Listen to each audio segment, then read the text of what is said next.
genus, besides the honeysuckles, that has a lot of our invasive shrubs. This one, Rhamnus. We have, again, natives and invasives in this group, so I'll try to distinguish them for you.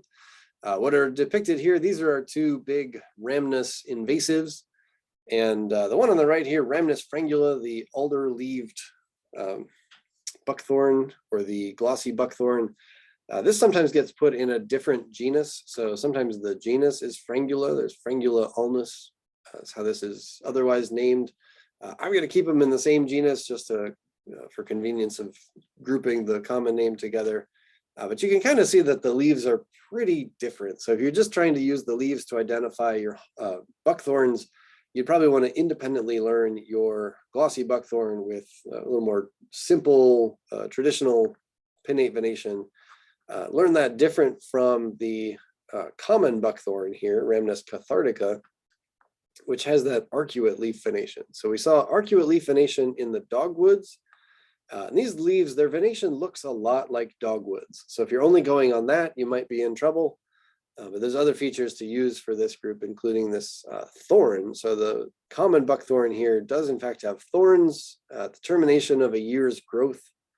Just beyond the last pair of leaves, there's a growth that ends in a point. It's part of this woody stem. So that's the thorn part of buckthorn, and some other features that I'll point out to you, such as our sub-opposite phyllotaxis. So we saw in dogwoods, they're sometimes opposite, sometimes alternate phyllotaxis.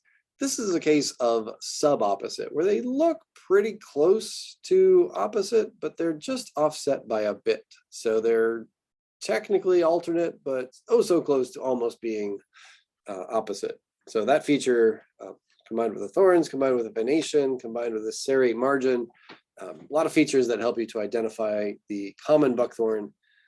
The glossy buckthorn, maybe a little less to go with, but glossy sheen on the leaves and the venation of those leaves are pretty helpful.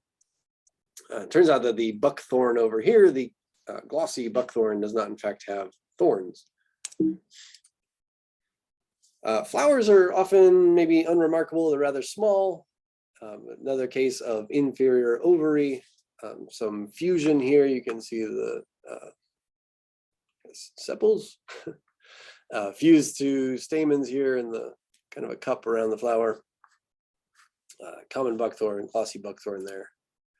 And then developing into these fleshy fruits. The common buckthorn make it pretty quickly to black. They kind of green and then turn to black, and then the glossy buckthorn have kind of a red intermediate stage. So on their way to black, but go through red.